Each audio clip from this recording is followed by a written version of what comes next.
¿Me escuchan? Uno, dos, tres. Uno, dos, tres. Ok, ya veo que están empezando a ingresar a la sala.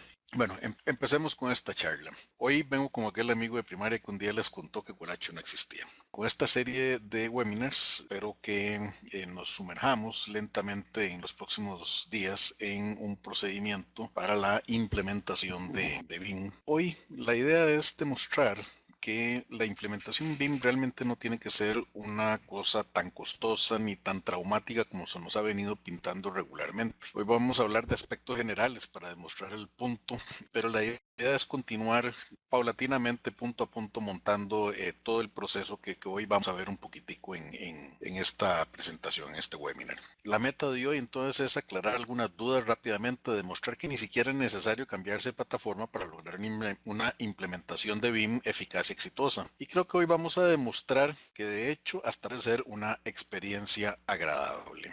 La mayoría de los profesionales hoy día han escuchado hablar de BIM, les interesa el ingreso, pero no han encontrado cómo hacerlo correctamente, han encontrado una serie de barreras en el proceso de implementación. Recuerdo un día que un colega me vino a contar que ya tenía montado el BIM, que era fabuloso, que con solo oprimir un botón le salía todo lo que quisiera ver del modelo. Y unos 6 meses después, visitándolo en la oficina, le pedí que me demostrara el sistema. Y después de un tartamudeo me confesó que esa era la promesa del que le vendió el software, pero que no había pasado de ser un aspiracional. O sea, después de 6 meses lo que había ocurrido era que había muchísima parla de vendedor que no fue acompañada de resultados concretos y una gran frustración en el proceso, ¿verdad? Y eso es un poquitico lo que buscamos eliminar con lo que vamos a explicar hoy en el transcurso de esta charla. Pero no seamos ingenuos tampoco, sí existen barreras reales, especialmente cuando consideramos el tamaño promedio de la oficina de nuestro medio y los recursos que disponen para ejecutar la implementación ideal. Y veamos entonces tal vez una listica de lo que serían esas barreras más comunes.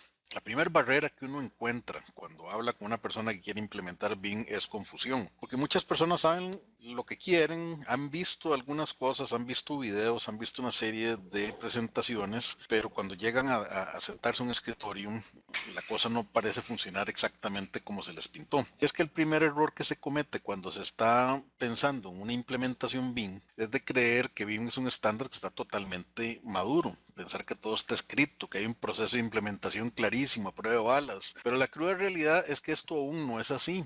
BIM es algo que está aún en proceso de desarrollo y cada año hay avances sustanciales, pero definitivamente aún no están todos los componentes claramente establecidos. Y podemos ver una gráfica en la cual estamos comparando el desarrollo BIM con las etapas de crecimiento de un ser humano.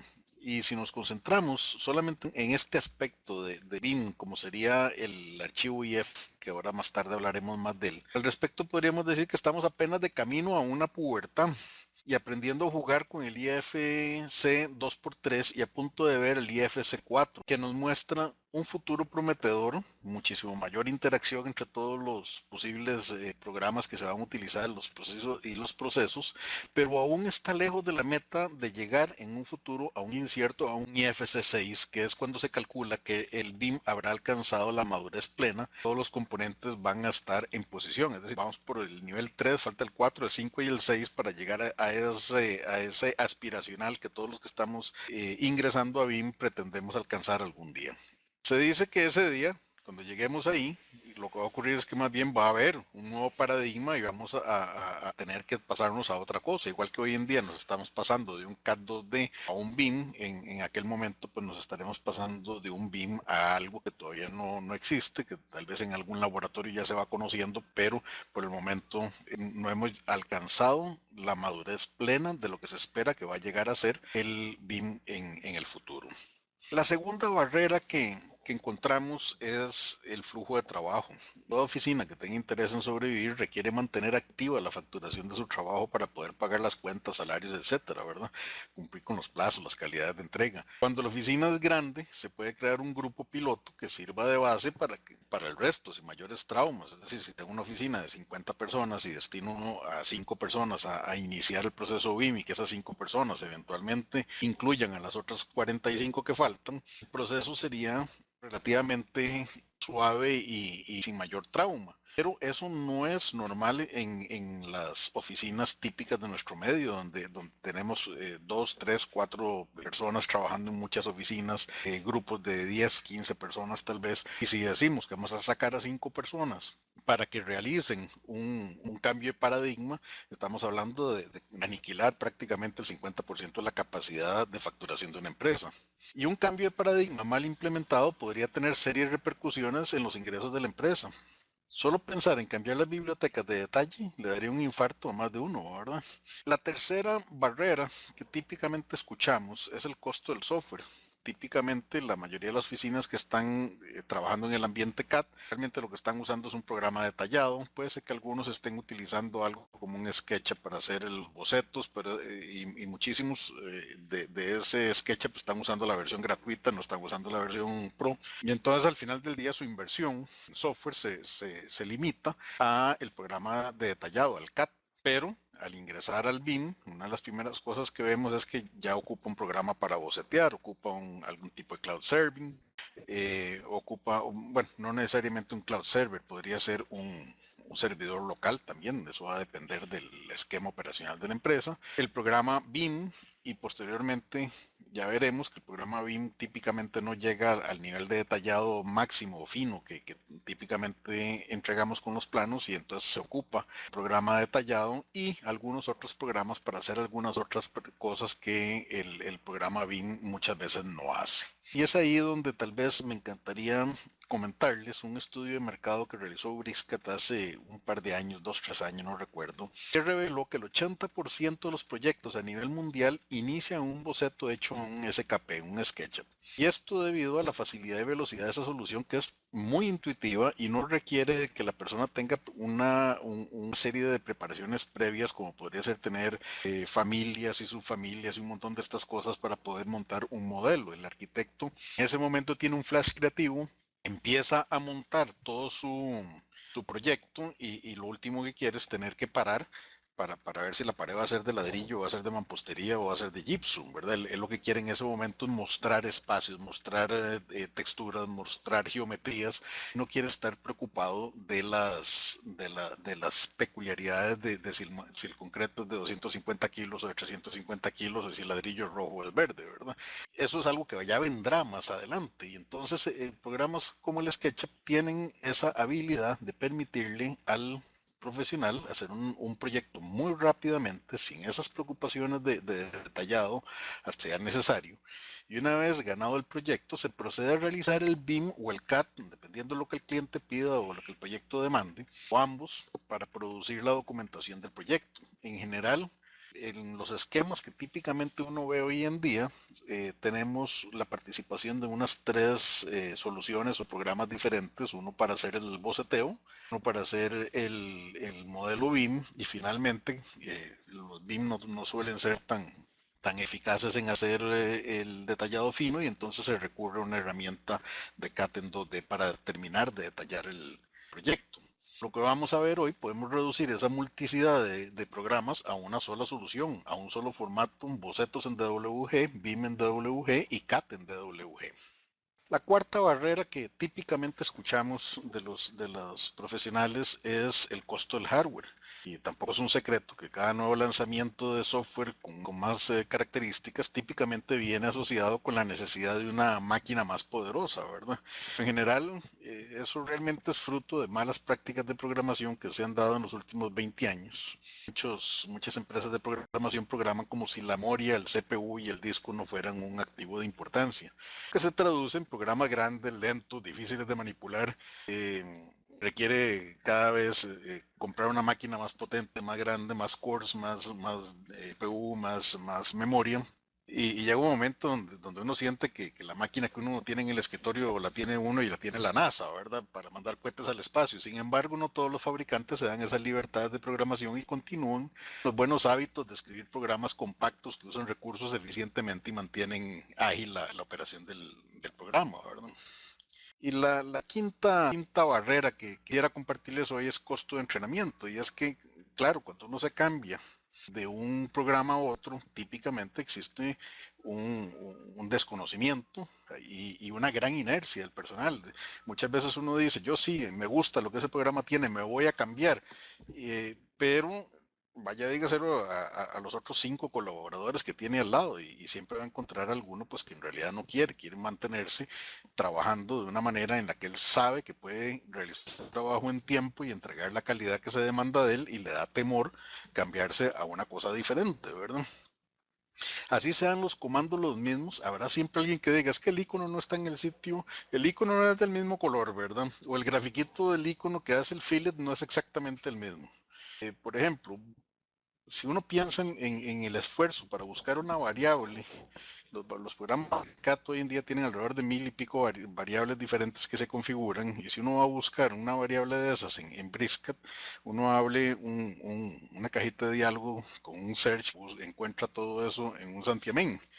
Es muchísimo más sencillo y eficiente que buscar la variable en una caja de diálogo que tiene como 40 pestañas, ¿verdad? Y cada pestaña está llena de variables en dibujitos muy lindos y llega un momento donde si uno no tiene una muy buena memoria, encontrar esa variable se vuelve algo bastante traumático.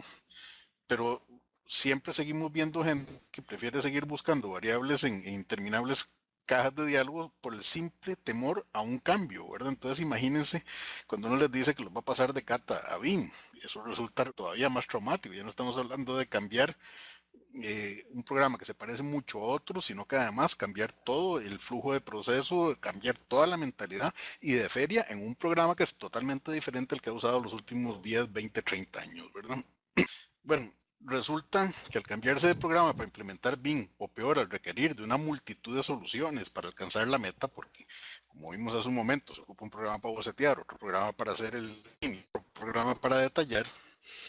Esto funciona bien en una firma de suficiente tamaño, una firma grande, que podría darse el lujo de tener personal asignado por cada solución necesaria. Entonces tienen un experto en el programa de bocetos, tienen un experto en el programa de BIM, tienen un experto en el programa de CAD y no tienen que tener a la misma persona cambiándose mentalmente de programa cada X cantidad de tiempo, donde tiene que empezar por acordarse cómo es que ese programa trataba las cosas diferentes al otro programa. Pero en un ambiente personal limitado, las probabilidades es que tendríamos al personal trabajando a medias en cada solución, sencillamente porque uno no puede ser experto en todo. O sea, es experto en la parte de BIM, es experto en la parte de CAD. Uno puede ser medio experto en BIM y medio experto en CAD, pero en el momento que uno está cambiando constantemente de solución, lo que está ocurriendo es que está perdiendo productividad.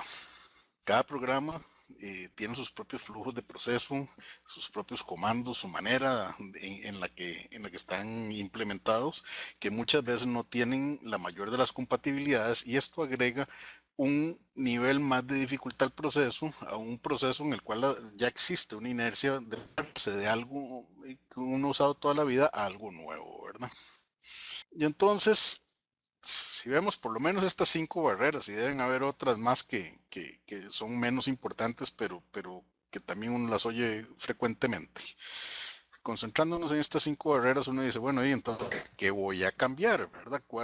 ¿Qué es lo que hace que yo decida cambiarme? Y lo primero que habría que decir es la obsolescencia. La realidad es que hay muchas razones y voy a esbozar nada más unas cuantas razones de las que considero que son muy válidas. El primer camino que lleva es el camino que lleva a la industria. Si no lo hacemos hoy, es decir, si uno no empieza a movilizarse en el corto plazo hacia un entorno de BIM, pronto vamos a ser tan obsoletos como alguien que está tratando de dibujar a mano un hotel de 100 cuartos iguales. Es decir, ¿qué significa eso? Que hoy en día nadie pensaría, como hacíamos en los años 80, 70, agarrar y diseñar un cuarto y después poner un dibujante a hacer la copia a mano. Cuando un programa de CAD hace un array o hace un copy-paste tan rápido que es muy lógico hacerlo con un CAD, ¿verdad? De la misma manera, si Si no nos empezamos a mover al entorno BIM, entonces próximamente vamos a ver que somos tan obsoletos como esa persona que quiere hacer el hotel de 100 cuartos iguales a mano, ¿verdad? Copiando detalle por detalle. Entonces, la primera razón grande por la cual debemos de pensar en que llegó el momento de irnos moviendo hacia BIM es la misma razón que tendríamos que haber visto hace unos años cuando estábamos pasándonos de papel a CAD, ¿verdad? Era una transición natural que había que hacer, so pena de quedarse obsoleto. La segunda gran razón que yo veo para esto es que esto es una evolución natural. Hace unos años teníamos el, el, la gente dibujando a mano, de un momento a otro salieron aquellos programas viejos, esa imagen que ven ahí al centro es la computadora que usaba Michael Riddle, el creador original de AutoCAD, que tenía un programa que se llamaba Interact, eso es el Interact en pantalla, y hemos llegado a la capacidad de modelar totalmente en 3D y no solamente de modelar en 3D, sino además integrar información con cada uno de esos elementos que estamos dibujando. Entonces esa sería la segunda gran razón por la cual pienso yo que estaríamos haciendo esta migración, porque es la evolución natural del proceso. Cuando empezó CAD no hacía ni siquiera curvas. Yo me acuerdo de ver un AutoCAD que solamente hacía líneas rectas y después le pusieron curvas y cuando uno quería comprar el módulo para hacer cotas había que pagar $1,500 extra nada más para poder hacer cotas, ¿verdad? Hoy en día el CAD ha llegado a un punto de madurez tan importante que ya es difícil pensar que le agreguen muchas cosas más, ¿verdad? Y vamos hacia el modelado virtual en 3D. Las herramientas en este ámbito todavía están en desarrollo y todavía están en evolución. A veces tiene que ver también porque acelera nuestro proceso. Conforme avanza la tecnología y la normalización, el proceso se vuelve cada vez más claro. Empezamos a tener claridad en qué significa todo este paradigma del BIM. Empezamos a tener reglas más claras, normas que ya dicen qué es lo que se espera de cada parte del proceso y eso nos permite hacerlo cada vez mejor, más rápido y con menor costo. Incluso se han venido implementando sistemas de inteligencia artificial que cada vez ayudan a acelerar más el modelo virtual. Por ejemplo, aquí en la gráfica podemos ver un edificio, el edificio que nosotros llamamos en los cursos la villa, y vemos que sobre la pared, el parapeto este del balcón, hicimos un detallito para hacer un remate de la pared. Bueno, usamos la inteligencia artificial para decirle al programa que vaya a buscar todos los sitios donde ese detalle podría ser adecuado o no. Y eso acelera enormemente la, la, la productividad de una persona que está tratando de detallar totalmente un proyecto en full 3D, ¿verdad? Incluso esto es algo que está en constante evolución hoy en día. Cada vez los sistemas estos van aprendiendo más, van entendiendo mejor qué es lo que el arquitecto y el ingeniero quieren hacer y eso entonces ayuda a que los programas cada vez sean más efectivos, ¿verdad? Cuando hicimos el CAT al principio, pues no había un array. Cuando pusieron el array, descubrimos que podíamos hacer 100 cuartos en un comando, ¿verdad? Nada más copiábamos el primero 100 veces. Lo mismo está ocurriendo en ese sentido con la inteligencia artificial, que busca, escanea el dibujo, determina de qué manera puede replicarse un detalle y lo copia por todo el proyecto. Esta es la opción de inteligencia artificial que dentro del Brisket se llama Propagate. Y al punto que estos chexitos verdes, si uno les hace clic o no les hace clic, determina si sobre esa superficie se aplica o no se aplica el detalle. Es decir, que uno tiene ese grado de flexibilidad donde puede escoger a dónde sí y a dónde no. Otra razón por la cual hacemos esto es porque minimiza errores mediante la disposición de una base de datos centralizada.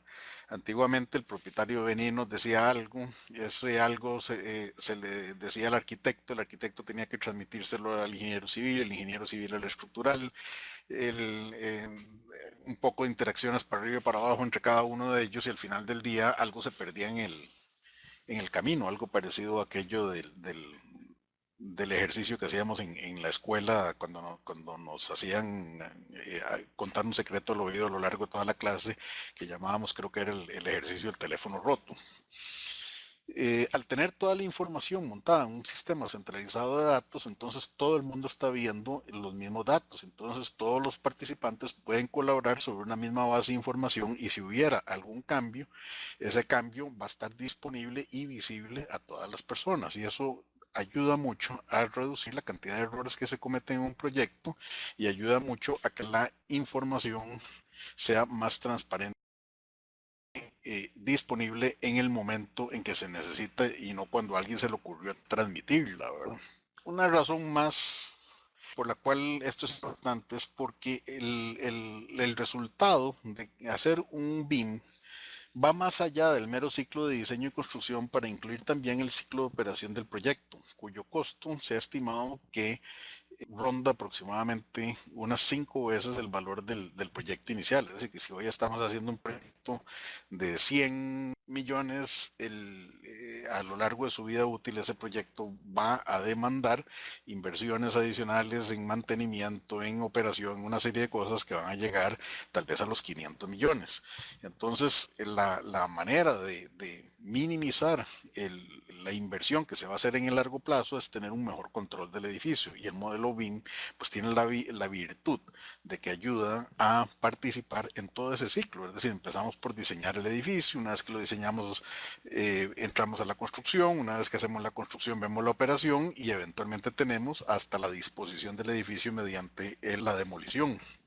Podría seguir dando razones de por qué hacemos esto, pero en realidad no es la charla. Yo creo que todos los que estamos aquí de alguna manera sabemos que el BIM es beneficioso, ¿sí? No es como el sentido de la charla de hoy, convencerlos de que BIM es beneficioso, sino mostrar cómo podemos hacerlo de una manera sencilla y efectiva. Y es que nos han metido el susto todo el tiempo, ¿no? Y realmente no es tan complicado como lo pintan, ¿verdad? Entonces, para empezar a poner en perspectiva la cosa, lo primero que tenemos que aclarar es que BIM no es un programa. BIM es un conjunto de procesos que, entre otras cosas, incluye el uso de programas especializados para facilitar su implementación, pero no es un programa. Tanto así que para aclarar esto mejor podríamos referirnos a la tabla periódica de BIM que fue elaborada por el National BIM Society, creo que es, como una guía de tareas específicas requeridas para alcanzar una buena implementación. Si vemos la gráfica de la tabla periódica de BIM, vemos que tiene 74 cuadritos, perdón, 78 cuadritos. Y de esos 78 cuadritos, el software es el cuadrito número 15. Todo lo demás son otras cosas. El entrenamiento del personal, la infraestructura necesaria, el montaje de los flujos de proceso, todo este tipo de cosas que son necesarias para hacer una buena implementación de BIM. Ahora, software podrá no ser el único concepto, como dijimos, es un cuadrito de 78, pero es posiblemente uno de los más importantes para hacerlo viable. Es decir, cómo hacemos para que un modelo que hacemos en 3D, le sacamos los cortes, le sacamos las elevaciones y todo esto, y se automatiza el proceso de reflejar cualquier cambio. El software ahí es donde nos ayuda poderosamente. En otra sesión, me voy a, o no en otra sesión, creo que en otras sesiones, me voy a adentrar en la implementación de esta tabla por partes, ¿verdad? Para ir montando, para enseñar o demostrar cómo se puede ir montando todo este proceso. El objetivo por el momento realmente es mostrar que BIM es algo más que software, es un ensamble de procesos de trabajo en el que el software nos ayuda, pero no es lo único, es solamente un componente. Y un componente que, como les expliqué al principio, está todavía en desarrollo, es decir, que no hemos llegado a la madurez de ese proceso de BIM, ¿verdad? Vamos de camino hacia allá, pero todavía falta un largo camino. Entonces, BIM o Building Information Modeling es el nuevo paradigma del dibujo asistido por computador que permite un diseño basado en objetos inteligentes tridimensionales. ¿Y qué significa que son inteligentes? En esencia, lo que significa es que saben lo que son, saben cuáles son sus propiedades, saben cuáles son sus cuantías. Una puerta sabe que es una puerta, la puerta sabe de qué material está hecho, sabe en qué edificio está puesta, sabe en qué nivel está, en cuál cuarto está. de cuál es su resistencia al fuego, sabe un montón de cosas de sí misma y entonces ahí es donde viene lo que hace la diferencia entre un modelo en 3D como el que podríamos haber hecho en un SketchUp y un modelo BIM donde le estamos agregando todo este componente de información y asociándolo con todos y cada uno de los componentes del edificio que eventualmente vamos a poder utilizar para hacer lo que se llama minería de datos, que es extraer toda esta información para algunos para hacer presupuestos, para otros para hacer las tablas, por ejemplo, la cancelería de puertas y ventanas, para otros para programar el mantenimiento, para otros para programar el presupuesto de la obra, en fin, tiene muchos usos y toda esta información está almacenada dentro del modelo BIM y podemos hacer uso de ella. Unos días atrás estaba pasando por una página web y me encontré este gráfico que me gustó mucho porque lo muestra de una manera muy clara, ¿verdad? Es una gráfica del Lean Construction Institute que muestra esto, qué es lo que significa un poquitico, ¿verdad? Entonces tenemos el modelo BIM al puro centro. De este BIM sacamos los detalles, los planos, las láminas de planos, las elevaciones, los cortes, las especificaciones, absolutamente todo procede de este modelo BIM. Ahora, absolutamente todo es una verdad a medias. ¿Por qué es una verdad a medias? Es una verdad a medias porque hay cosas que no tiene sentido llegar a desarrollar en el modelo 3D. Por ejemplo, si yo quisiera ponerle una cornisa a un edificio, alguien podría decir, yo quisiera poner los clavitos que le voy a poner cada 30 centímetros a esa cornisa, y así cuando saco el detalle de la cornisa me sale cuántos clavos ocupo. La realidad de las cosas es que ese clavito, que podría constar de un montón de caras sólidos, de diferentes componentes, podría ser tan masiva la cantidad de información que le agrega un modelo que hace que el modelo sea lento por unos clavos que se compran en una bolsa ahí por 2.000 pesos, ¿verdad? Entonces no tiene sentido a veces llegar a ese nivel de detalle. Una cosa muy importante cuando uno está trabajando en BIM es saber a cuál nivel de detalle. Y no es que un edificio se va a dibujar a un nivel de detalle bueno, hay toda una tabla, ¿verdad? A 100, a 200, a 300, a 350, 400, 500, ¿verdad? Y hay todo un esquema que está publicado de qué significa cada uno de esos, de tal manera que lo que una persona considera que es un nivel de detalle BIM de 300 sea claro para todo el mundo, ¿verdad?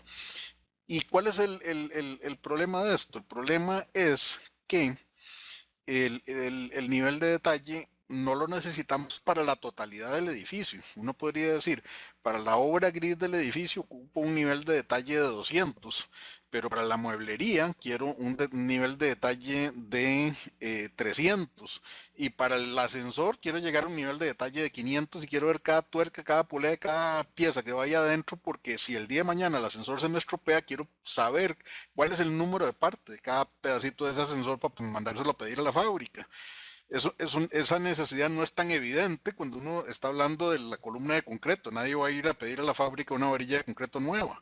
Entonces, desde ese punto de vista, los componentes mecánicos tienden a requerir mayores niveles de desarrollo BIM, de level of detail o nivel de detalle, y algunos otros componentes pues van a requerir menos. Entonces, no es como que un proyecto entero se va a hacer a nivel de detalle 300. No, hay unas partes que se van a querer a 100, otras partes que se van a querer a 200, otras partes que se van a querer a 500, y para eso existe un procedimiento también en el BIM Execution Plan y algunos otros documentos que van asociados a todo este proceso de BIM que planeo cubrir en otros videos o en otros webinars. En esos planes se dice, las puertas las quiero a este nivel de detalle, el sistema de aire acondicionado lo quiero a este nivel de detalle, las tuberías del aire acondicionado pueden hacer un menor nivel de detalle. Todo ese tipo de cosas se especifican desde el principio de tal manera que todo el mundo esté claro en qué es lo que tiene que entregar. Yo he visto gente que ha querido modelar en un BIM hasta las amarras que llevan las varillas, ¿verdad? Es decir, no tiene sentido. hay que ser sensato en lo que se está pidiendo, porque acuérdense que nadie les va a pagar extra por poner cosas que no son necesarias. Y estamos en este negocio para ser efectivos y ganarnos algo de plata para irnos de paseo con la familia, ¿verdad? Vamos a ver un poquitico qué es la diferencia entre un dibujo, un CAD y un BIM. Para hacer esto, me voy a tomar la libertad de mostrarles este dibujito que tengo aquí muy sencillo. Aquí tengo abierta la aplicación BricsCAD y lo que vemos aquí es la misma pared dibujada 1, 2, 3, 4, 5 veces. La primera vez como un conjunto de líneas y al estilo que se hacía antes, ¿verdad? Que se cruzaban así las lineecillas para que se viera como hecho a mano. Después de eso tengo una polilínea cerrada. Las siguientes tres son polilíneas cerradas, pero las vamos a trabajar un poquitico diferente. Entonces, ¿qué sabe una línea como esta? ¿Qué sabe un conjunto de líneas como este sobre sí misma? No sabe nada, son cuatro rayas que dicen que es una pared. Al ser humano que sabe interpretar el plano le dicen que eso es una pared, pero no pasa de ser cuatro líneas. Esas líneas, si las vamos a revisar aquí en las propiedades, son líneas, no son nada más. La polilínea, lo mismo, es una entidad de dibujo que es una polilínea, es un rectangulito, no sabe absolutamente nada más de él, que no sea algo así como el área que está cerrada dentro de la polilínea o la longitud de los cuatro cantos que la conforman. Cuando vemos la línea, como ni siquiera sabe que está cerrada, lo único que sabe es la longitud, no sabe cuánto es el área que encierra esas cuatro líneas. Ahora, ¿qué pasa cuando vamos hacia el modelado sólido? Bueno, cuando vamos hacia el modelado sólido, el primer problema que siempre ha existido es que los programas estos de CAT eran pavorosamente tiesos para hacer un sólido. Entonces, la tecnología tenía que desarrollarse para facilitarlo. Aquí vemos como yo le estoy diciendo que busque dentro de esa polilínea, él encontró una región y con una extrusión sencillamente le doy la altura que tiene esa pared. ¿Y qué tengo ahora?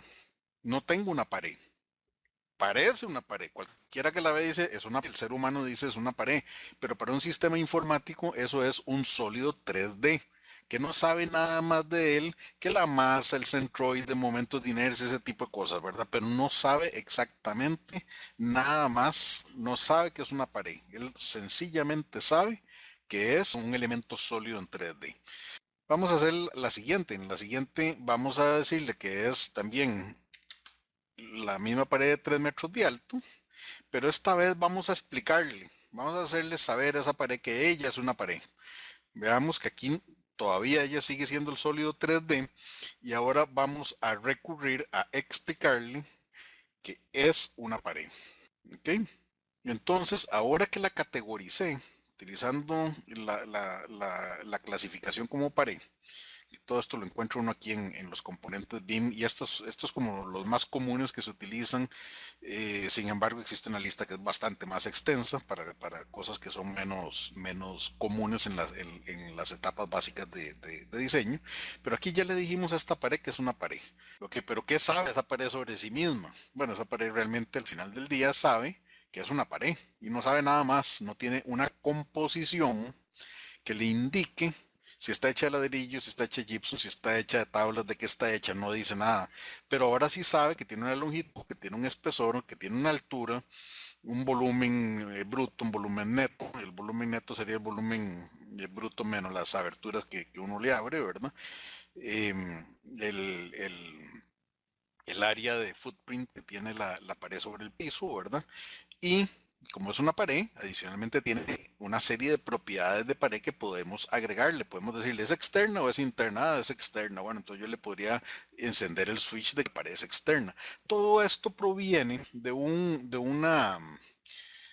cosa que se llaman las propiedades BIM. Y esas propiedades BIM precisamente vienen de lo que vamos a ver ahorita más tarde, que es el formato IFC. Cuando uno va a ver las propiedades, aquí en las propiedades, el IFC 2x3, el formato estándar de la industria BIM, tiene propiedades para prácticamente todos los tipos de elementos diferentes que tenemos. Entonces, si tenemos un actuador tipo lineal, ese actuador tiene una fuerza, tiene un paso, y típicamente aplica, digamos, a elementos del edificio de servicio tipo con elementos de control. No se ocupa para fundaciones, por ejemplo, no se ocupa para muebles, no se ocupa para nada de eso. Entonces, para las puertas tenemos una serie de propiedades que van asociadas al componente que es arquitectónico y entonces tenemos las diferentes cosas que pueden ir asociadas a una puerta. Todo esto está predefinido. Si uno quisiera propiedades diferentes, uno puede venir aquí y agregarlas. Y pues yo podría venir aquí y decir, quiero agregar más propiedades. Necesito ligar mi BIM a mi programa de presupuestos. Mi programa de presupuestos tiene una variable que es la fórmula que usa para hacer paredes de mampostería y es la fórmula 355. Entonces yo aquí le creo una propiedad que dice el código para construir esta pared en mi programa de presupuesto es el 455 y eso podemos incorporarlo a cualquier base de datos que esté asociada a un elemento BIM. Pero aquí estamos viendo entonces que este sólido, al explicarle que es una pared, adquirió propiedades de pared, pero todavía no sabe de qué está hecha. Por el momento es un sólido y como es una pared, tiene algunas propiedades que van asociadas con paredes. Ahora vamos a ir al siguiente paso, al siguiente nivel. Vamos a ir a coger esta pared, vamos a extruir a los mismos 3 metros y vamos a decirle que no solamente es una pared, sino que es una pared de esta que se llama cavity wall.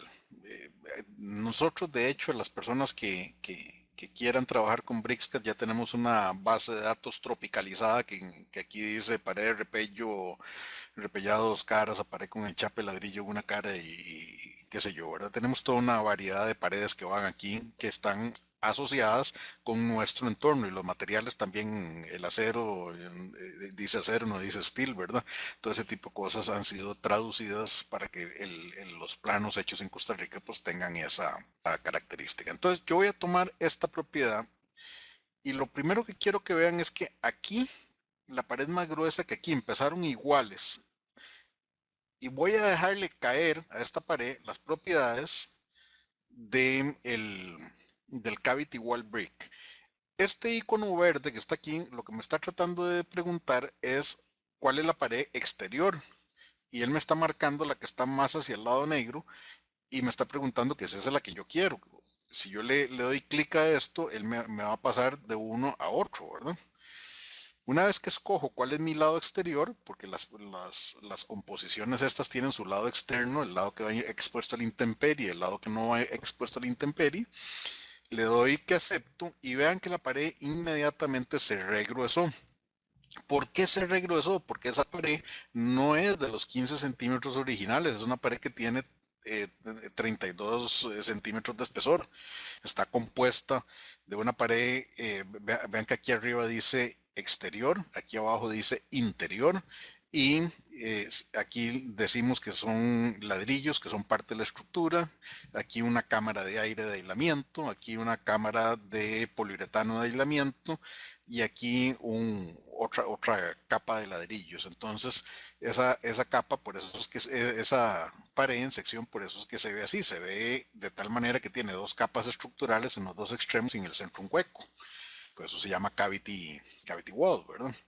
Y vemos aquí que los espesores ya han sido definidos. Uno podría quitarle, ponerle el espesor de tal manera que cuando ensancha la pared, esa es la capa que se va a ampliar. Típicamente es una sola capa la que se deja libre. Las demás capas típicamente son fijas, ¿verdad? Y aquí nosotros podríamos agregarle a esto cualquier cosa que queramos, incluso una serie de propiedades propias de nuestro negocio. Es decir, resulta que yo soy el que vendo eso y entonces le tengo un código de parte o Abonos Agro le tiene un código de parte. Yo quiero tener ahí el código que Abonos Agro, que es el que siempre me lo vende, me lo va a seguir vendiendo con ese código de parte, ¿verdad? Entonces uno podría agregar todas esas propiedades que uno quisiera aquí adentro. Entonces ya vimos por qué la pared se regresó. Es decir, empezó con una pared de 15 centímetros y de un momento a otro le tiramos encima una pared que tiene 32 centímetros de ancho y la pared automáticamente se regresó. Y en este momento, entonces, a ver las propiedades. Y resulta que las propiedades, voy a quitar el ribbon para tener un poquitico más de espacio. Vemos que las propiedades ahora no solamente nos muestran que esta pared sabe que es una pared, sabe que es un cavity wall y sabe que está hecha de múltiples capas. Y aquí podemos ver las cuantías capa por capa. Aquí podemos ver cuánto es de facing brick, cuánto es de aire, cuánto es de aislamiento térmico de poliuretano, cuánto es de la otra pared de ladrillos, ¿verdad? Y aquí tenemos todos los volúmenes asociados con eso, más todas las propiedades que tienen que ver con la puerta. Entonces, aquí estamos viendo cómo en un programa que es de DWG estamos manipulando un BIM. Ahora, viene la próxima pregunta y le tiramos una pared de ladrillos a esto y no se ve. Y resulta que cada vez que uno quiere que un programa haga renderizados o maneje caras y sólidos y todo este tipo de cosas, contra más lo ponga uno a hacer, más lento se va volviendo. Entonces, para optimizar la velocidad, el programa, típicamente, uno podría seleccionarlos todos y decirle, enciéndela todas las propiedades, ¿verdad? Pero típicamente nosotros vamos a decirle al programa que encienda la composición. Y entonces, ¿qué es lo que hizo él aquí? Me está mostrando cómo es que está constituida esa pared, ya ahora sí los renders y toda esta cosa. Y más aún, viene la pregunta de los 100 pesos. ¿Qué pasa si esta pared de ladrillos, porque está una esquina, queda más corta? Pues también puedo editar los componentes que componen esa pared capa a capa, ¿verdad? Aquí podemos ver cómo agarré y eché hacia atrás, le recedí una cara de ladrillos y una parte de los aislamientos. Entonces todo esto se puede editar. Para editar, para poder hacer esto que acabo de hacer, uno tendría que tener material con la composición asignada y habría que tener también las caras encendidas con esta opción que está aquí, de tal manera que él pueda descubrir o captar o capturar las caras. Ahora, ven que yo aquí dejé una cara expuesta, la ven aquí. Esa cara, si yo quisiera además sacar el pared de eso, puedo extruirla. ¿Por qué? Porque Bricscat es un poderosísimo modelador de sólidos. Una cosa más que quisiera enseñarles con esto es cómo hacemos entonces para generar secciones.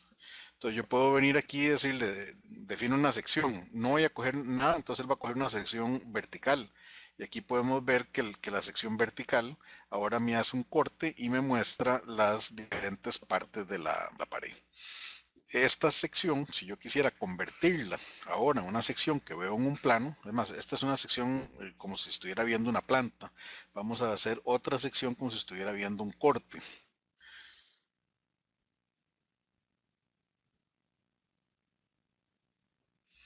Y aquí estoy viendo una sección como si estuviera viendo un corte. Las dos están activas en un momento dado. La manera en que esto típicamente se hace es que uno va a querer mandarlas hacia una vista 2D, donde de una vez está construyendo todos los planos que son necesarios para construir el edificio. Por ejemplo, yo voy a coger esta vista en planta y le voy a decir al programa que la genere. Y ahora él me está preguntando que a dónde la quiere mandar. Entonces él está creando un dibujo que se llama Section Plane y yo le podría cambiar perfectamente el nombre a esa sección. Y vemos cómo a partir del modelo 3D ya se me generó la vista 2D. Ahora, ¿qué pasa si yo llego y digo, bueno, ahora quiero, esta pared de aquí la quiero hacer un poquitico más larga? ¿Verdad? Vamos a buscar una pared y vamos a decirle que la quiero hacer más larga.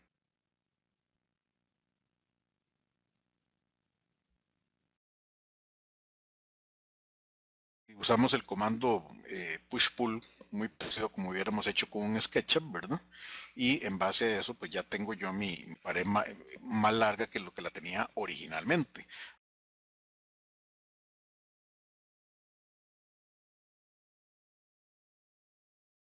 Ahora, eso se me tiene que reflejar en mi dibujo 2D. Entonces actualizo la sección y podemos ir a verla.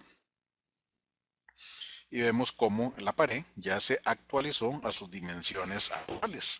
Eso es mucho lo que es BIM. Es decir, que es BIM, que no solamente los elementos que estamos modelando, es un modelo virtual en total 3D del edificio, es como hacer la construcción del edificio en 3D, sino que adicionalmente toda la información documental del proyecto, nosotros le diríamos planos, los americanos le dicen documentación, toda la información documental del proyecto se está actualizando dinámicamente porque están ligados. Este DWG en 2D está ligado al DWG en 3D que está de este otro lado. Y eso hace que el proyecto sea particularmente agradable para trabajar en el sentido de que cuando hacemos un cambio no tenemos la posibilidad de que se nos olvide actualizar algo y entonces que nos quede el edificio con una pared más corta donde no queríamos porque no llegamos hasta el final de los detalles, ¿verdad?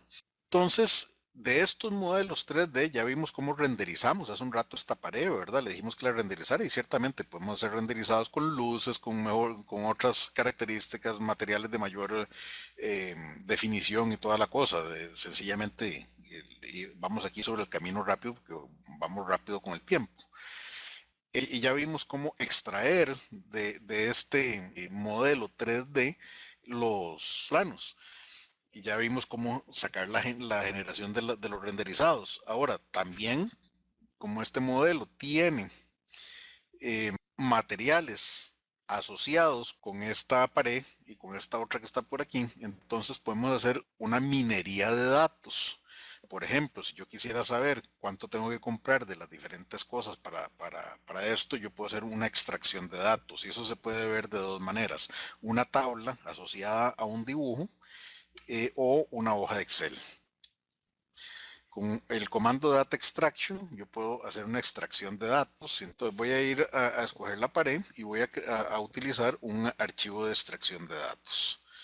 Entonces ese archivo de extracción de datos lo quiero agregar al folder, a un dibujo, donde quiera agregarlo. Ahí le estoy diciendo el tipo de entidades que quiero extraer y tengo la lista completa, todo lo que quisiera extraer del proyecto y lo puedo extraer a una tabla de Excel o lo puedo extraer a una tabla del mismo dibujo en una lámina de planos.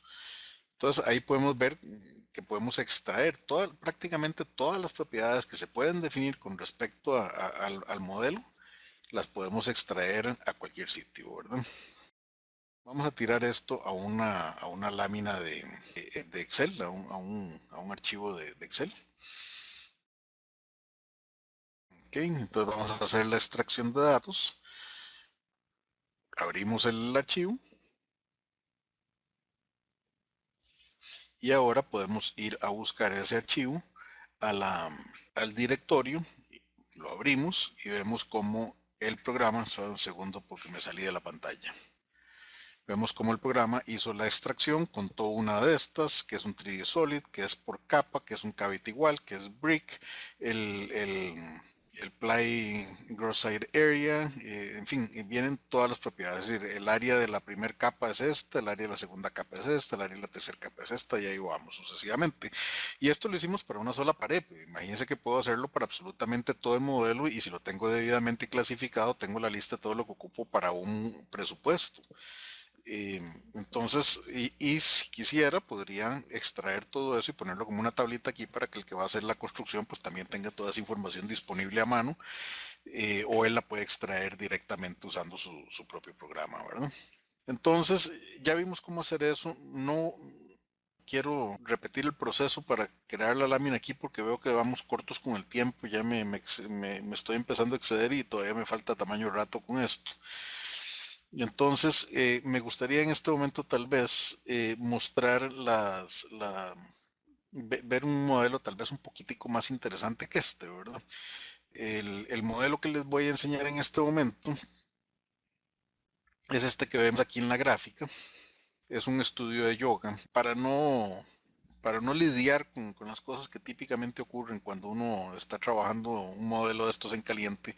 Pues hace un rato lo grabé, pero toma los mismos 15 minutos que toma ver el video, es lo que toma hacer el modelo que vamos a ver. Y lo que vamos a ver es un modelo partiendo desde cero a tener un edificio ya bastante adelantado, o casi una presentación que se le puede hacer a un cliente en BIM, ¿verdad? Entonces, aquí vemos cómo partimos de un elemento sólido. Ahí le estamos dando las proporciones. Vean que estoy partiendo de un tuco sólido, ¿verdad? A ese tuco ahora le voy a mover un poquitico las caras para darle un poco la geometría del estudio de yoga que vimos en la imagen hace un ratico. Ahí tenemos ya la inclinación de las caras. Ahora vamos a inclinar el techo. Ciertamente, cuando yo fui a hacer este modelo ya sabía para dónde iba, ¿verdad? Ahora lo que vamos a hacer es que vamos a hacerle un offset a las paredes y a partir de ese offset vamos a vaciarle la parte interna del edificio. Vean que esto fue realmente algo muy sencillo. Tenemos comandos también muy sencillos que permiten hacer un vaciado rápidamente. Ahí estamos haciendo los cortes a nivel de techo, usando el comando slice para definir los cortes en la estructura.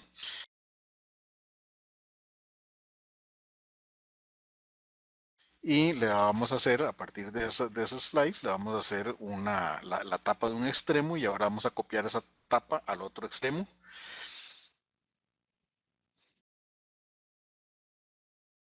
Ok, vean que ahí cometí un error de haber hecho snap a un punto equivocado, pero no es nada para asustarse. Seleccionamos el elemento y lo movemos a donde queremos moverlo y se acabó el problema.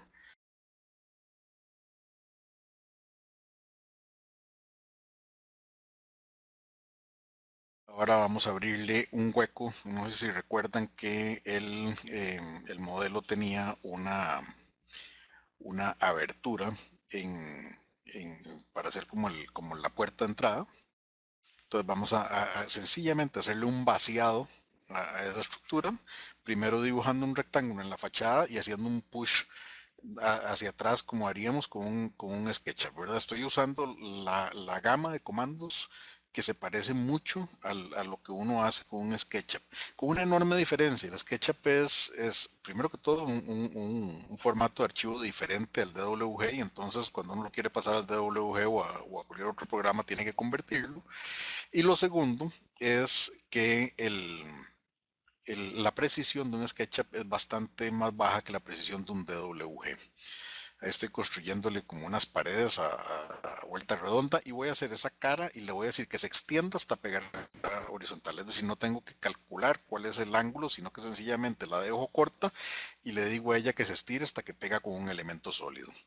Ahí estoy haciendo la losita de entrada por donde va a estar la puerta, ¿verdad? Y apagamos el techo para poder accesar la parte interna. Y ahora vamos a construir a partir de esto la losa de entrepiso. Para hacer la losa de entrepiso, bueno, vamos primero a trabajar las juntas de paredes, ¿verdad?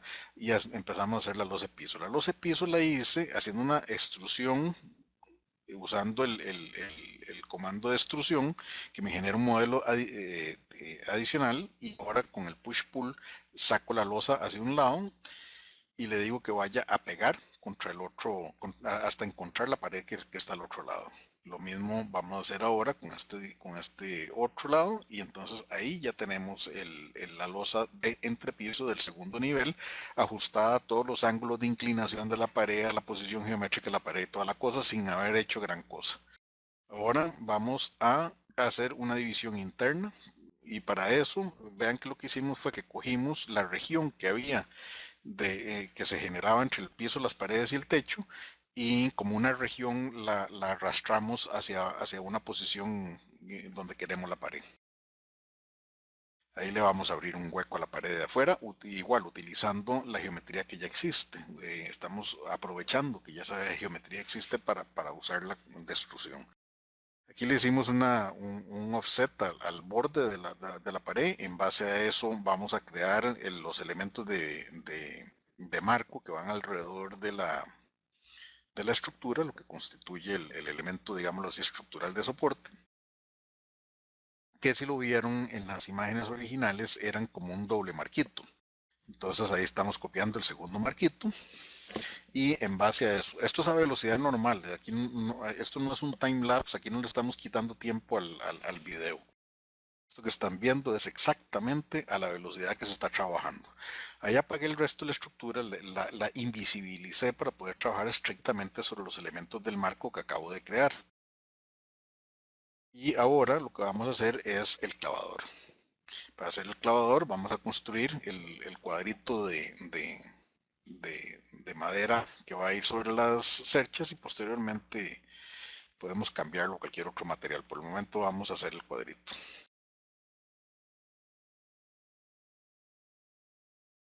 Que vean que estamos usando los snaps en 3D. El programa es muy amigable en todo este asunto de 3D. Ahí lo que hicimos fue que dibujamos la sección en elevación y ahora la vamos eh, a, a mover para ponerla a media pieza y a partir de ahí hacemos la extrusión y le damos la longitud usando los comandos dinámicos para llegar exactamente hasta la longitud donde está el próximo marco. Ahora vamos a copiar esos marcos y vamos a usar una opción que tiene el Briscat que es copiar con repeat. ¿Qué significa eso? Que las que hicimos, la primera le decimos repita y él sigue repitiendo esos marcos a exactamente el mismo espaciamiento. Ahora vamos a rotar esos marcos de tal manera que quedan alineados con la fachada. Para esto estamos usando ese icono amarillo que ustedes ven ahí, es el manipulator. El manipulator es un mecanismo que nos permite hacer edición muy ágilmente.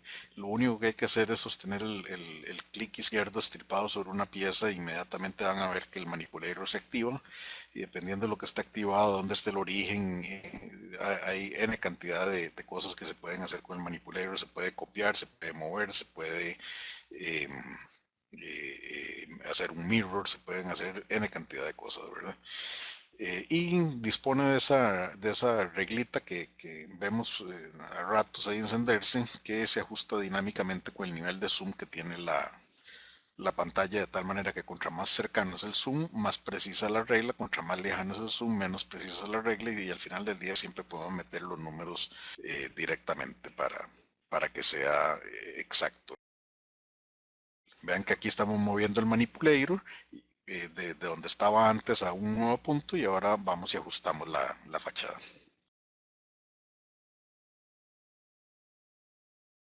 Ahora vamos a meter los espaciadores que van entre clavador y clavador, ¿verdad? Y vamos a copiar esos espaciadores a todo lo largo de la estructura del techo, de tal manera que vamos a tener un cerramiento a todo lo largo de la estructura del techo. Ahora hacemos el copy repeat, ¿verdad? Eso fue lo que vieron ahí, de tal manera que al espaciar el primero le decimos que repita el comando. El copy repeat se parece mucho como un array, si se quiere, pero es muy dinámico en el sentido que estamos copiando una pieza, le damos el espaciamiento a la primera y él copia a las demás. Ahora vamos a agregar todos los marcos que están haciendo falta y vamos a usar el mismo copy repeat para hacerlo. Seleccionamos el primer marco, le damos el espaciamiento al primero y con solamente arrastrar el cursor vimos cómo se generaron todos los demás marcos. Esos marcos nos sobraron y entonces los eliminamos. Y ahora vamos a estirar las caras de tal manera que queden alineadas como un alero.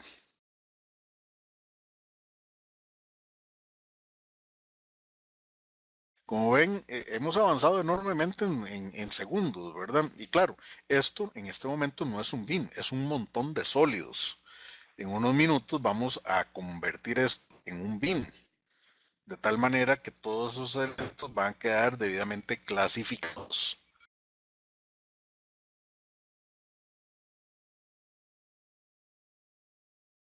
Vamos a crear la cobertura de techo. Lo que estoy haciendo es una línea. A esa línea le vamos a dar espesor y posteriormente vamos a extruirla horizontalmente.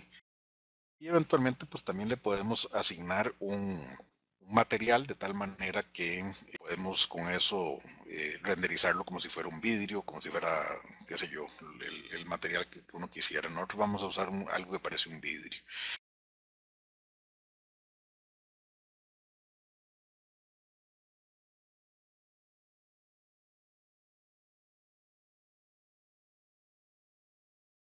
Entonces ahí tenemos la línea. Vamos a corregirla porque tenemos un error de ubicación. Entonces vamos a corregirlo, vamos a hacerle el move ahí a la perpendicular y ahora vamos a hacer la extrusión. Entonces como pueden ver ahí, ya ese material se está convirtiendo en la piel del edificio, en la piel del techo, ¿verdad? Vamos a darle espesor y ahí ya le dimos espesor al techo. Antes tenía solamente era una línea extruida y ahora es una línea que tiene un espesor X, ¿verdad? Procedemos entonces a agregarle una textura.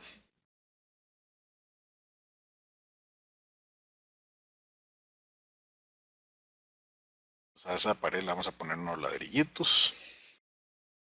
Vamos a ir a insertar ahora algunos elementos BIM de la biblioteca de elementos BIM usando el comando BIM insert. Estamos insertando la ventana y esas ventanas son paramétricas. ¿Y eso qué significa? Que a la hora de insertar la ventana nosotros podemos decidir de qué tamaño es la ventana. Es decir, por el momento le inserté el tamaño que quise y ahora puedo ir y con los parámetros definir el tamaño. Pero vean que en el momento que inserte la ventana, ahí me está diciendo cuántas capas de vidrio tiene, qué espesor tiene la primera capa, la segunda capa, la tercera capa, si lleva relleno o no va relleno de gas, ¿verdad? Ahí podemos definirle todas las propiedades de esa ventana. Aquí ya le dimos un tamaño a esa ventana. Ahora, a esa pared yo le tiré una textura, pero aunque parezcan ladrillos, eso es algo muy parecido a lo que hubiéramos hecho en un modelo de SketchUp. Es darle una textura para que se vea bonita la presentación, pero eso no es un modelo BIM. El modelo BIM es decirle a esa pared que es de ladrillos y que cuando ella lo está modelando sepa que es de ladrillos. Eso no lo hemos hecho todavía. Ok, ahora hace un rato hicimos las vigas en, en madera y ahora, o por lo menos siguiendo la geometría de la madera, y ahora lo que vamos a hacer es que vamos a decir, bueno, la verdad que cambié de opinión, porque quiero hacer esto en acero. Y entonces vamos a ir a seleccionar todos los elementos que quiero convertir a acero. Y de la biblioteca, una amplia biblioteca de elementos de acero, vamos a seleccionar un perfil para un perfil IP para sustituir todas esas piezas que, como vieron, las teníamos seleccionadas hace un momento por un montón de IPs 360.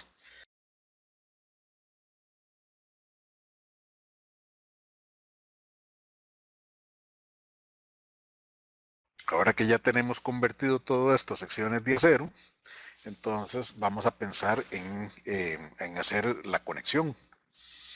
Para eso vamos a usar el comando de conexión estructural y pegamos dos piezas y vean que él automáticamente sacó los bocados que van en el extremo. Ahora, típicamente yo arreglaría una de esas y después iría a un comando que es propagate linear, que es de inteligencia artificial, y propagaría ese detalle a todo lo largo de toda la estructura, de tal manera que todas las juntas de techo de los elementos de acero serían tratados de la misma forma. Entonces, en este momento vamos a hacer la bimificación del modelo. Vean que ahí está el modelo en este momento. Le elegimos el comando Bimify y él está analizando con su inteligencia artificial todo el modelo para ver qué es cada una de esas cosas. A ver qué es una pared, qué es una columna, qué es un entrepiso, qué es una puerta, qué es una ventana, qué es cada cosa. Hasta hace un momento no sabían. Ahora, en el momento que lo tocamos, vean que tocamos esa pared y la pared sabe que es una pared. Tocamos la losa y la losa sabe que es una losa. Tocamos cada elemento y cada elemento sabe lo que es y sabe todas sus cuantías materiales y toda la cosa, ¿verdad? Entonces, esa es la diferencia entre un modelo hecho en 3D con texturas bonitas puestas como si fueran un decoro y un modelo que ha sido convertido en un BIM donde todos los elementos tienen sus propiedades que le dicen al programa exactamente qué es cada cosa.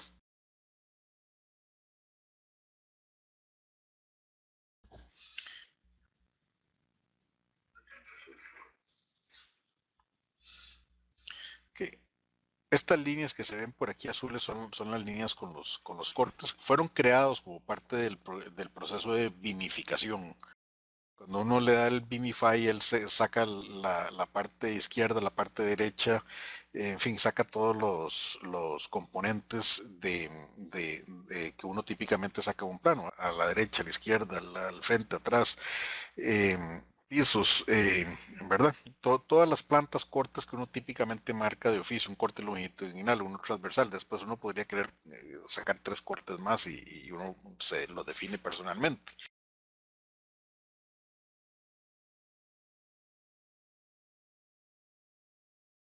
Y una de las cosas que podemos ver es que también el proceso de vimificación identificó correctamente o identifica correctamente los cuartos al punto de que ya tenemos habitación por habitación. Ciertamente aquí lo ven bastante más detallado, aquí ya le agregamos ventanas, puertas, las escaleras de medio lado. Estamos hablando de que hay aproximadamente unos 45 minutos de tiempo entre lo que vimos hace un momento en el video, que duró 15 minutos, y tener el modelo completamente detallado a este nivel. Y de este nivel ya tengo las plantas, los cortes, las elevaciones, detalles, listas de materiales, todo lo que podría estar necesitando para darme por satisfecho con un juego básico de planos, y posiblemente estaría a unas 3 o 4 horas de tener un modelo arquitectónico completo. Entonces, no sé si notaron, no me cambié, en ningún momento me cambié de programa, ¿verdad? Estoy usando exactamente el mismo programa, dibujé el boceto en Bricscat Beam, dibujé y usé los comandos que hubiera utilizado en un SketchUp. Hice en el mismo programa hice el análisis de masa, hice el análisis de propiedades BIM del modelo, hice los renderizados. Del mismo programa obtuvimos la documentación 2D, del mismo programa extraje mis tablas y datos. Y si hiciera modificaciones al modelo 3D, si cambiara la inclinación del techo, si corriera una pared, los cambios se verían reflejados en la documentación 2D por ese enlace dinámico que vimos hace un rato en el modelo de las paredes, que une todo, integra todo el dibujo. En todo mi proceso, mi dibujo es un único DWG del que extraje desde el boceto al render, al BIM, a la documentación CAD 2D, 3D y hasta incluso puedo seguir hasta el detallado 2D y minería de datos. Una sola herramienta y no tuve que andar como un mono de circo brincando de programa en programa y convirtiendo de formato en formato, sino que en un solo programa hice todo. No perdí tiempo, no tuve que ir a aprender herramientas nuevas, no tuve que ir a hacer un montón de cosas. Entonces, en cierta manera, lo que hemos querido enseñarles hoy es que en el entorno actual más común, la, la mayoría de las personas tienen un esquema que está fragmentado. Es decir, pasan del modelo de SketchUp al modelo de Revit, del modelo de Revit al modelo de AutoCAD, del modelo de AutoCAD a otra cosa. Y ahí, de hecho, aquí lo corté porque es donde típicamente llega la gente, pero estamos hablando de que aquí a veces hay 4 y 5 programas. Y pasar este esquema a un esquema muchísimo más simple, donde tenemos un solo formato, no tenemos SKP, RVT y DWG, sino que tenemos modelado en 3D, BIM y detallado, todo en el mismo programa, todo en el mismo DWG.